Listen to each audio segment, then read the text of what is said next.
Hello, everyone, and welcome to episode 2 of the Let Me Think podcast. And I am here with my co-host, Gosha. My name's Emily, and we have a special guest today. We're going to talk with Rachel Hoover about intuition and how she uses it in her daily activities and her work. So, Gosha, would you like to say anything before we start? Yeah, so I think it's a good opportunity to introduce ourselves. So I'll start first, if that's okay. My name is Gosha. I'm based in the UK and I'm a self-love coach, a spiritual mentor. I write about self-love, conscious living, trying to inspire people to live more fulfilling and happier lives. And Emily, she is a meditation instructor, and maybe she wants to take over and introduce herself as well.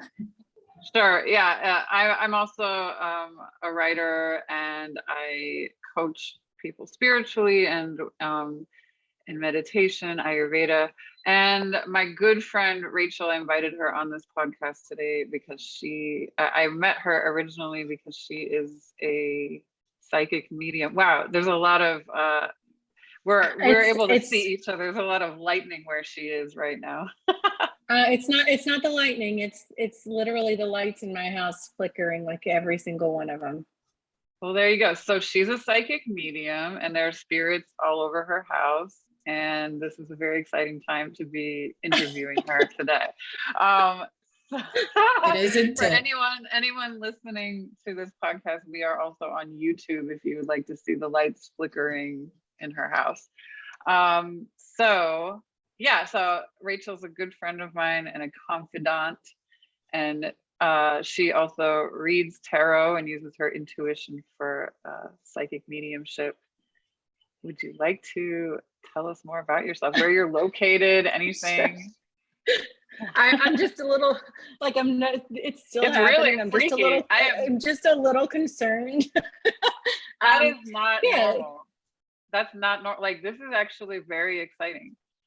Like, first of all, your power went out right when we were about to record this, and now your lights are flickering. What, in your opinion, are the spirits trying to tell you right now? Well, there is a thunder and lightning storm happening outside of my house. So it's, not every, and I think that's an important thing for us to know. Not everything necessarily is a sign, but it sometimes is. I have never seen that happen. I have never, but I will say I've never seen that kind of electricity flickering before. And so, yes, I have been doing the intuition thing for quite some time. I have been working, much like Gosha, on self-love and coaching others on finding self-love for quite some time as well. I started as a career coach and have kind of branched out from there into, as I realized that career is not the only element of satisfaction in one's life. And we start to think about what that means to really have a happy, fulfilled life. You just can't have a conversation like that without realizing that it goes way beyond just that element. So that's sort of how I got interested in jumping outside of that. Jumping outside of that sent me into spiritual awakening, and I've been doing tarot. I've been embracing mediumship, I would say, for about the last year or so. And, if we want to get into a little bit more about how that whole awakening process of embracing mediumship has been, that I'm happy to talk about that as well. But most recently, as in just yesterday, I feel like I've been getting messages from people who have unsolved means of death.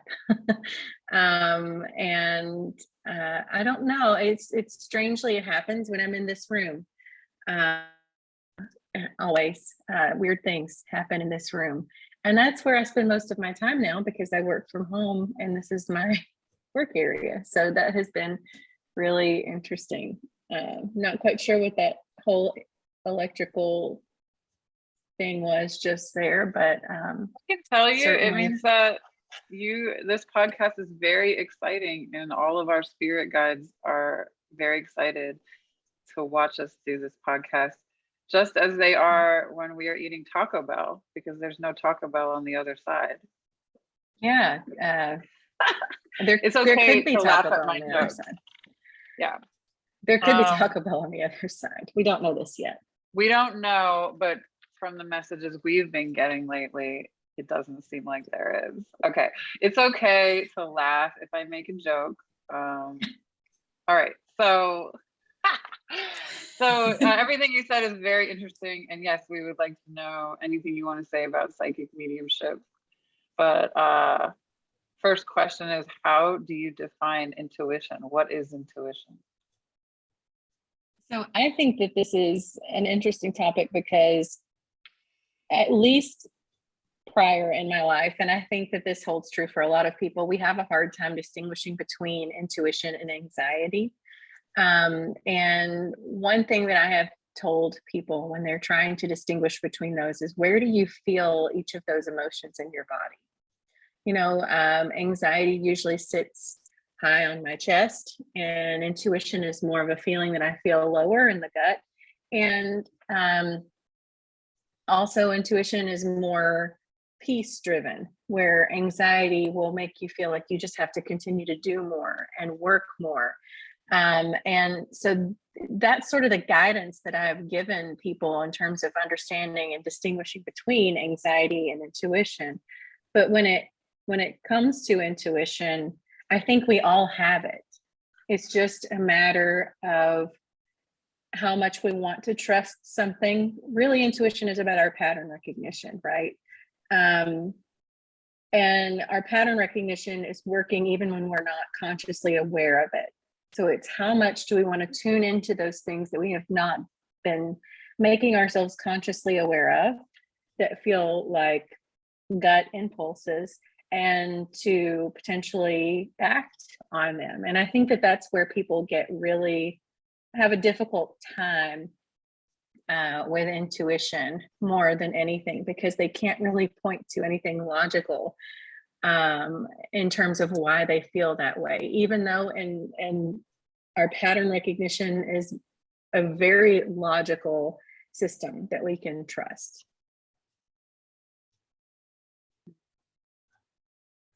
So yeah, I completely agree that most people ignore their intuitions, even though we all have it, because we're programmed, I think, by the world around us to only trust what we can see and touch and have scientific evidence for.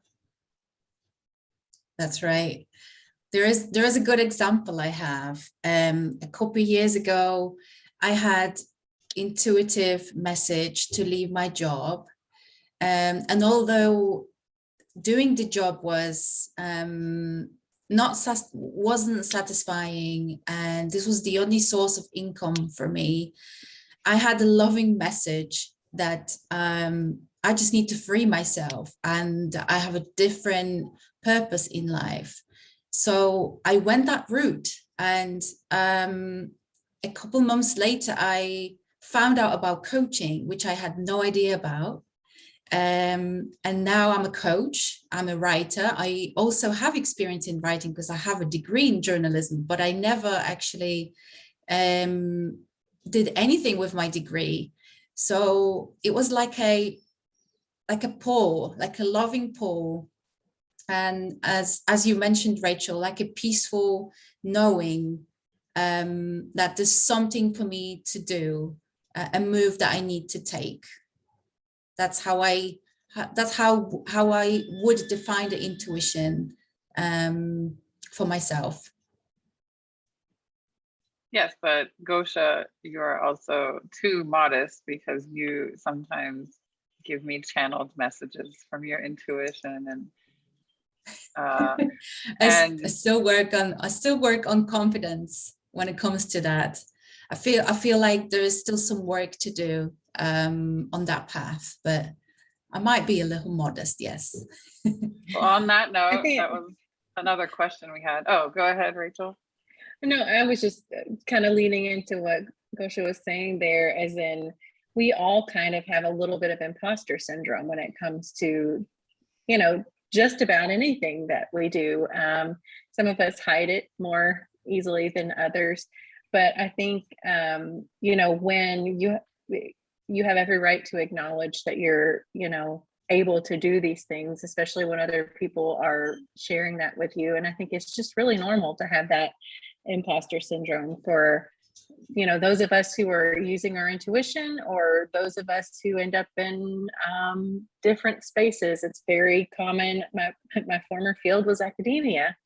Very common for people to have imposter syndrome in academia.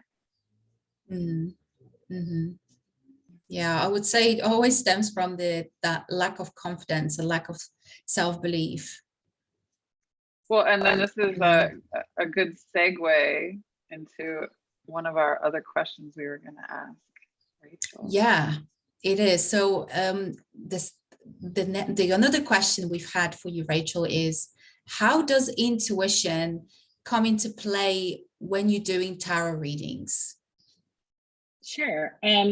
So in learning tarot, I tend to, you know, initially kind of started out feeling a little bit overwhelmed with card meanings and things like that. But you find quickly, again, when you lean into the patterns, and patterns are something that I very easily and readily see in a lot of areas of life, that some basic numerology, some basic knowledge about what each suit means, and you're kind of ready to go with the minor arcana. There's a little bit more than that to learn with the major arcana. But the reality is, when you sit down with that tarot deck and you have that basic knowledge, the best way to learn to read tarot is to lean into your intuition. And you lean into your intuition based on what you know of those basic the premise of the suits. Like cups are about love and relationships and creativity and different emotions. That Pentacles is about stability, security, finances, those types of things. When you know that much and you know some basic numerology and you sit down and you just start to practice it, you can also, like I said, lean into the pictures on the cards. Yeah. That's why for me it was important to start with a more traditional deck, because some decks have less traditional pictures, which means less connection to imagery symbolism. Mm-hmm. So starting with a traditional deck was really important as well. So you sit down with that, you sit down armed with something to check your intuition as well, to kind of build that confidence, like a guidebook that might come along with the deck. Or Emily and I both really love this website called the Tarot Guide. And between all of those resources, you're checking your intuition. And when you start to feel confident that your intuition is on track, you don't need those resources anymore. And it's really just about, and again, I say this knowing that it's easier said than done. It's about learning to trust yourself a little at a time. Yes. Mm-hmm. I would say like the biggest barrier with intuition is going to always be the trust. And and like when I'm reading tarot, if I pull a card and I'm trying to remember or say the traditional meaning of that card or what I've read about it or whatever, I actually find myself struggling against what is naturally coming out. So I like the biggest struggle for me, and I've overcome it to a large degree is to let go of what it's supposed to mean and what a normal tarot card reader, who whatever that even means, like other people who read tarot would say about this card, or if I looked it up on the internet, versus what's coming at me. I just let go now, and I let that come out, like what is just popping into my head. And those are the tarot card readings when people tell me, oh, that's so true, or that's so on point. Yeah. You find that too, Rachel? I would say so. Yeah, typically what I find is if a thought pops into my head about a way to interpret a reading or a card that seems more specific than the cards would have led me to believe otherwise, those are the times when I just free myself and say those things that people are like in disbelief that something could be as specific as it is and strike so close to home as it does. And so those are the, those times when I've leaned into that intuition fully without, I mean, there might be some fear, but I said it anyway. Those are the times that really seem to resonate with people. Yeah, same. I have that fear of saying something that sounds crazy that's just in my mind. But then when I actually have said it, that's when it's like accurate. It's an accurate reading. So on top of trust, what else does one need to develop intuition? I would say practice is the biggest thing. And I would start small with that practice. I mean, you don't want to, for most of us, we would struggle with making an intuitive decision like you did, Gosha, about your work. But, we can start really small. And one way to kind of practice intuition is, something as simple as intuitive eating. It could be practicing also those little intuition nudges that we get about taking a different route.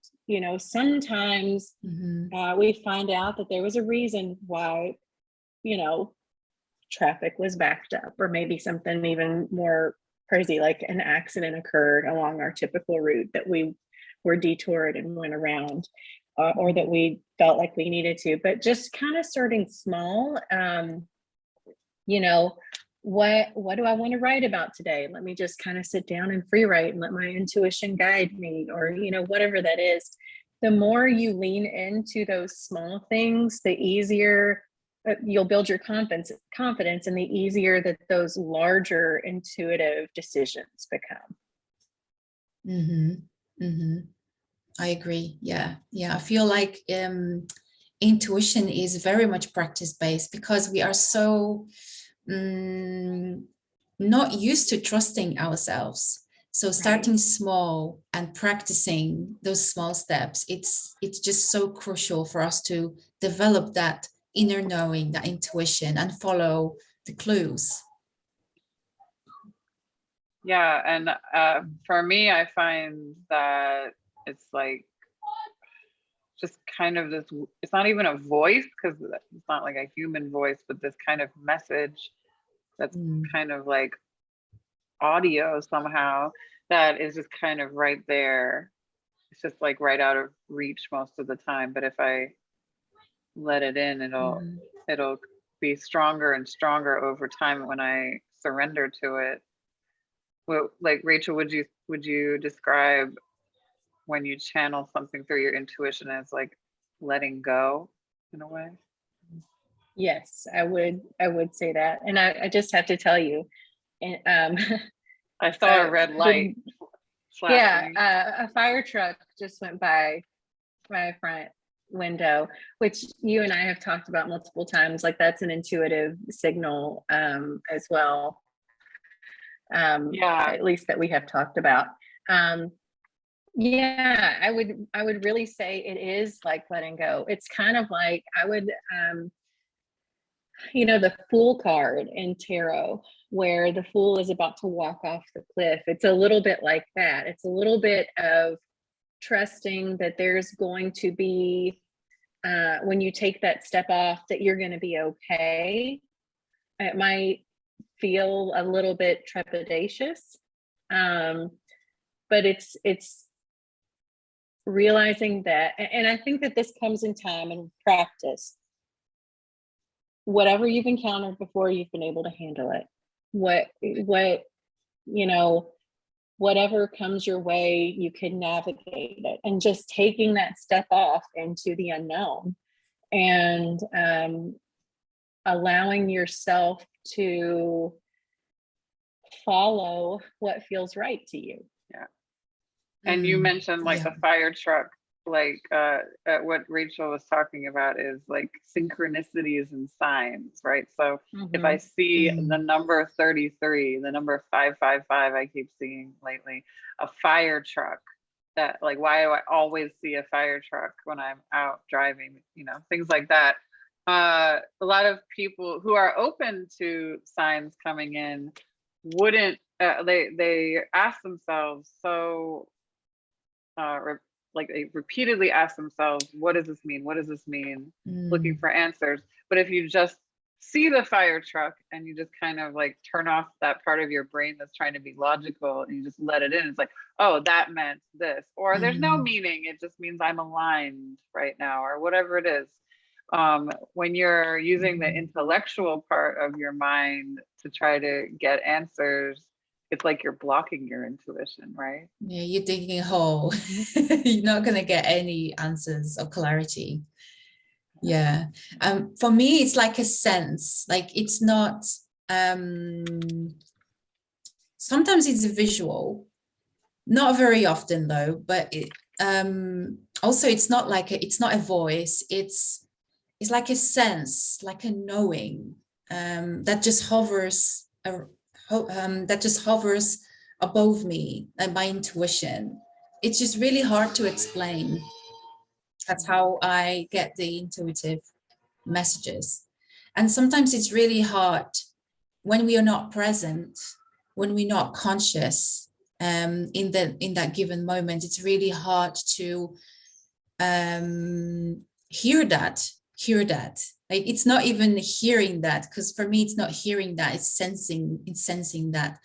So when we distracted, like majority of people are these days, they just don't get those messages and they get blocked and distracted, or they try to use their mind to get a sense of what the engine number they've just spotted, or a fire truck that passed by, or a Taco Bell sauce packet on the ground. That really happened to Rachel. That really, yes. 2 days ago, but yes. Yeah. We keep seeing Taco Bell everywhere. That's why we're making the inside joke about Taco Bells. Maybe last question for both of you before we go, because now I think we've all kind of said that this knowing or whatever this intuition is like, it like hovers. You said, Gosha, that it hovers, and I feel that way too. It's just kind of right there. Where do you think it's coming from? That's a good question. Yeah, I'll let you go first. I feel like it's coming from it's coming from our guides, from the universe, like all the entities that want us to stay on course on our path, and it's going through our higher self into our heart, and that's how we sense the message. That's my interpretation. Yeah, I could get on board with that.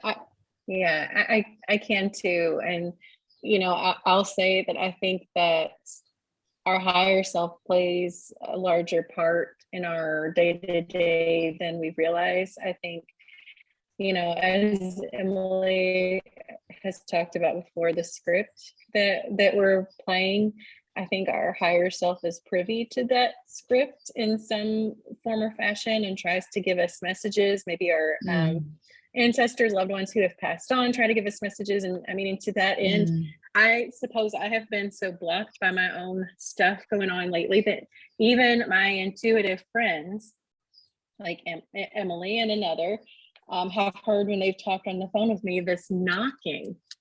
And Oh my God. but I couldn't hear it.